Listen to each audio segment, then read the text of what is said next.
Malalanta ang mga bulaklak, dadami ang tinig ng mga rosas.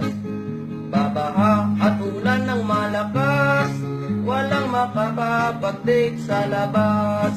Ang mga teddy bear ay susunugin, lahat ng singsing kakalawangin.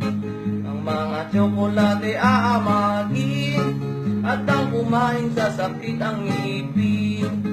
Mga lobo nilalagyan ng hangin, at ang kuryente ay papatayin.